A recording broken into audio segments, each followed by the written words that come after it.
ائمہ کا، مشائخ کا، اولیاء کا کثرت کے ساتھ نقطہ نظر یہ ہے کہ شب قدر کے بعد سال کے 12 مہینوں میں سب سے زیادہ افضل شب برات ہے۔ لیلۃ القدر کے بعد یہ جو لیلۃ الشعبان ہے، نصف شعبان کی رات، اس کا درجہ اور اس کی قدر و منزلت لیلۃ القدر کے بعد سب سے اونچی، اور اس کو قرآن مجید نے ارشاد فرمایا کہ یہ لیلہ مبارکہ ہے، فیہا یفرق کل امر حکیم، تمام اہم امور، حکمت والے، فیصلہ کن، نافذ العمل ہونے والے اہم امور، ان کے اجراء کا اور تنفیذ کا فیصلہ اس رات کیا جاتا ہے۔ یعنی جب یہ رات آتی، حدیث پاک میں حضرت عطا بن یسار رضی اللہ تعالی عنہ سے مروی، حضور صلی اللہ علیہ وآلہ وسلم نے فرمایا کہ جب شعبان کی یہ رات آتی ہے، 15 شعبان کی رات، تو اللہ تبارک و تعالی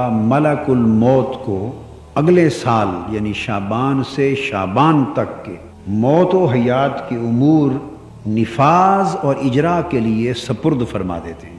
امور تو اللہ رب العزت کے ہاں پہلے سے مقدر ہوتے ہیں، امور تو پہلے سے مقدر ہوتے ہیں۔ بعض ذہنوں میں یہ خیال پیدا ہوتا ہے سن کر کہ اس رات تقدیریں لکھی جاتی ہیں، اس رات رزق لکھا جاتا ہے، اس رات موت و حیات کے فیصلے ہوتے ہیں۔ تو صورتحال اور حقیقت علم نہ جاننے کے باعث بعض ذہنوں میں خیال آتا ہے کہ اگر اس رات لکھا جاتا ہے تو وہ جو لوح محفوظ پر سب کچھ لکھ دیا گیا ہے اس کا معنی کیا ہوا؟ تو دونوں میں فرق یہ ہے، اور دونوں باتوں میں تطبیق، مطابقت یہ ہے، اللہ رب العزت کے علم میں تو سب کچھ پہلے سے آ گیا، اور سب کچھ پہلے سے آ جانا یہی اس کی لوح محفوظ ہے، اس کی لوح اس کا علم ہے، اور اس میں سارا علم حفاظت کے ساتھ آ گیا ہے۔ اس رات لکھا جانا کا مطلب یہ کہ حضرت عطا بن یسار سے جو مروی ہے، جب یہ رات آتی ہے تو ملک الموت کو اگلے سال بھر کے لیے وہ امور جنہیں نافذ کرنا اور جن کا جاری کیا جانا ہے وہ سپرد کر دیے جاتے ہیں۔ اور حضور صلی اللہ علیہ وسلم نے فرمایا کہ بہت سے لوگ ایسے ہوتے ہیں کہ جو 15 شعبان ان پر گزرتی ہے اور وہ اپنے ظلم میں مصروف ہوتے ہیں، یا آئندہ سال ظلم، لوٹ مار، فسق و فجور، جبر و بربریت اور خیانت وغیرہ کے ظالمانہ منصوبے بنا رہے ہوتے ہیں کہ ہم یہ کریں گے، یہ کر دیں گے، یہ کر دیں گے، اور اسی طرح مختلف فسق و فجور اور گناہوں کے خیالات لے کر بیٹھے ہوتے ہیں۔ حضور علیہ السلام نے فرمایا حالانکہ ان کا نام مرنے والوں کی فہرست میں آ چکا ہو۔ کئی لوگ شادیوں کے منصوبے بنا رہے ہوتے ہیں، اور کئی لوگ مختلف باغات اور زمینوں کی اور فصلوں کی آبیاری اور ان کے بونے کے منصوبے بنا رہے ہوتے ہیں۔ مطلب اشارہ اس امر کی طرف ہے کہ جن کے نتائج سالوں کے بعد نکلنے ہیں، حالانکہ وہ سال اس رات سے شروع ہو چکا ہوتا ہے جس سال انہوں نے اس زمین سے اٹھ جانا ہے اور اللہ کے حضور پیش ہو جانا۔ یہ چیز اس لیے سمجھائی گئی اور یہ بات بتا اس لیے دی گئی کہ اس رات ان امور کے فیصلے ہوتے ہیں۔ اسی طرح لوگوں کے رزق کے بارے میں اس سال اس کا رزق کتنا ہوگا، اللہ رب العزت اس معاملے کو فیصلہ فرما دیتے۔ یعنی وہ جو امر الہی ہے اور علم الہی ہے وہ نیچے نفاذ کے لیے ایک سال بھر کا، جو جیسے آپ گورنمنٹ بجٹ بناتی ہے، میں اس کی مثال دوں آپ کو، 5 سالہ بجٹ بنتا ہے یا سال کا بجٹ بنتا ہے۔ ہر سال آپ سال کے بجٹ سے تو واقف ہیں، ہر سال حکومت جون میں ایک سال کا بجٹ منظور کرتی ہے، اسمبلی میں بجٹ بل پیش ہوتا ہے۔ تو جب بجٹ منظور ہو جاتا ہے تو اس کے بعد منظور تو یک بارگی پورے سال کا بجٹ ہو گیا، اب اس کا ریلیز کیا جانا مختلف شعبوں کو، وہ ضرورت کے مطابق کسی کا ماہانہ تنخواہیں ہر ماہ، کسی کے 6 ماہی، کسی کے 6 ماہی پروجیکٹ کے مطابق ریلیز ہوتے رہتے ہیں۔ اسی طرح بڑے ملکوں کے ساتھ جب بیرونی معاہدے ہوتے ہیں،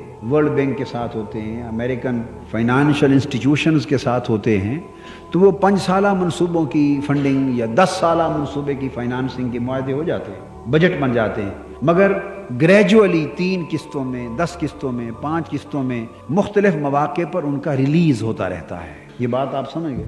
ہم ادارہ منہاج القرآن میں بھی ایسے کرتے ہیں، یعنی سال کا بجٹ منظور ہوتا ہے، سال کا، اور شعبہ جات کو 3 مہینے کے حساب سے ایلوکیٹ کر کے اس کو ایلوکیشن آف بجٹ سال کی ہوتی، اور ریلیز 3 مہینے کا ہوتا ہے۔ پچھلا حساب سبمٹ کرتے ہیں، اگلا ریلیز ہوتا ہے، اور جو دفتر پچھلا حساب سبمٹ نہیں کرتے بر وقت ان کا اگلا روک لیا جاتا ہے۔ یعنی یہ ایک دنیاوی طریقہ کار ہے جو ہر طرف چلتا ہے۔ بس اللہ رب العزت کے ہاں بھی ایسا ہے کہ عمر بھر کا بجٹ ایک بار اس نے پہلے تیار کر لیا اور وہ ہماری پیدائش سے پہلے تیار ہو چکا ہے۔ عمر بھر کا بجٹ، پیدائش سے موت تک پورا بجٹ، پوری ایلوکیشن، پورا نظام اللہ پاک نے مقرر فرما دیے ہیں۔ یہ علم الہی میں ہیں۔ اس علم الہی میں ان چیزوں کا ہونا، اسی کو لوح محفوظ پہ لکھا جانا کہتے ہیں۔ بعضوں کو اللہ پاک لکھ دیتے ہیں، بعض لکھے بغیر اس کے علم میں ہوتی ہے، یہ ایک الگ مسئلہ ہے۔ مگر یہ بات طے شدہ ہے کہ عمر بھر کے ہمارے احوال و اعمال اور ہمارے ارزاق و آجال، ہمارے بجٹ عمر بھر کے اللہ پاک کے ہاں پہلے سے، پھر ہر سال کے حساب سے ریلیز ہوتے ہیں۔ ایلوکیشن پہلے ہو گئی ہے اور ریلیز پروسیس 15 شعبان کی رات کو ہوتا ہے۔ اس رات کی اہمیت یہ ہے کہ 15 شعبان کی رات کو اگلے شعبان تک کا بجٹ سال کا ریلیز ہو جاتا ہے، اور اس کی رحمت کا عالم یہ ہے۔ اب یہ بات سوال پیدا ہوتا ہے ایک اگلا، کہ جب اس نے وہی جو پہلے سے طے شدہ بجٹ ہے وہی ریلیز کرنا ہے، تو یہ رات بتانے کی ضرورت کیا ہے کہ میں اس رات کو ریلیز کرتا ہوں؟ فیہا یفرق کل امر حکیم۔ اس رات یہ فیصلے کیے جاتے ہیں۔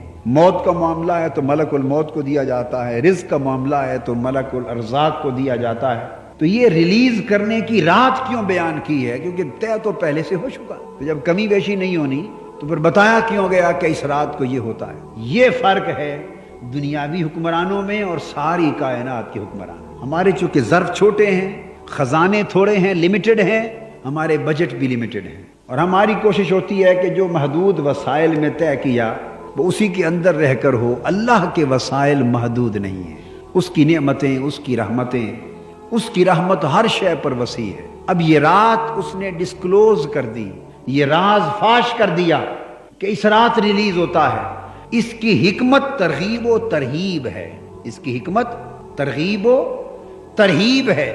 جب یہ بتا دیا کہ لوگوں آج کی رات سارے ریلیز ہو رہے ہیں، ساتھ یہ بتا دیا کہ اگر یہ تو ہے میرا طے شدہ بجٹ، مگر میں نے یہ وعدہ کر دیا ہے یمحو اللہ ما یشاء ویثبت وعندہ ام الکتاب، جہاں میں نے فیصلے پہلے سے کر دیے، اور اس رات سال بھر کے تمہارے حصے زمین پر آگے سپرد کیے جانے والے ہیں۔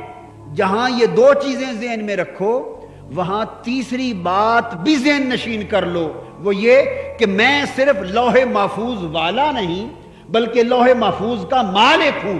اگر کوئی اس رات سچے دل سے گڑ گڑا کے رو پڑے تو میں لکھا ہوا مٹا بھی دیتا ہوں، اور نہ لکھا ہو تو لکھ بھی دیتا ہوں۔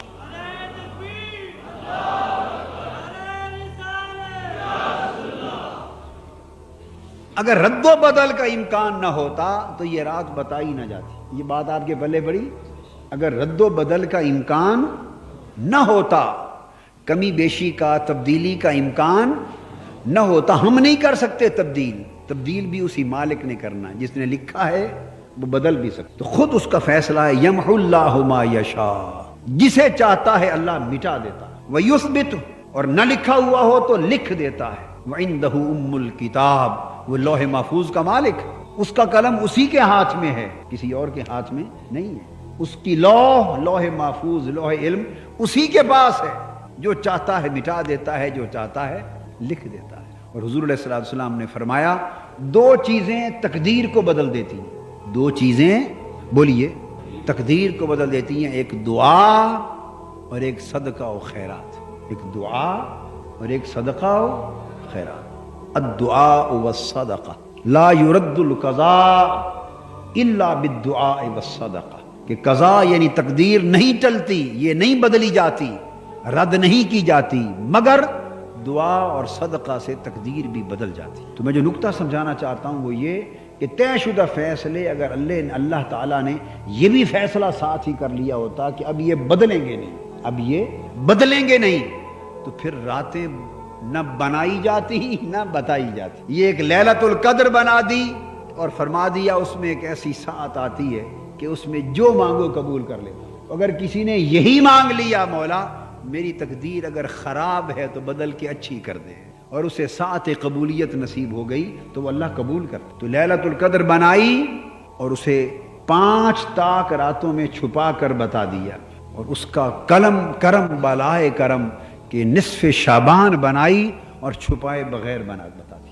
وہ رات اس سے ذرا اونچے درجے کی تھی، اس سے ذرا اونچے درجے کی تھی، یہ اس سے دوسرے درجے کی رات تھی، اسے چھپائے بغیر رسول صلی اللہ علیہ وسلم کو حکم دیا میرے محبوب امت کو بتا دو کہ سال بھر کے فیصلے اس رات ہوں گے۔ اب جتنا رونا ہے رو لو، جتنی عبادت کرنی ہے کر لو، جتنی تسبیح کرنی ہے کر لو، مجھے جتنا منانا ہے میں بیٹھا ہوں انتظار میں، آوازیں دے رہا ہوں۔ آج قلم میرا اگلے سال کے فیصلوں کو فائنلائز کرنے والا ہے، جو جتنا بڑھانا چاہتا ہے بڑھوا لے، گھٹانا چاہتا ہے گھٹوا لے۔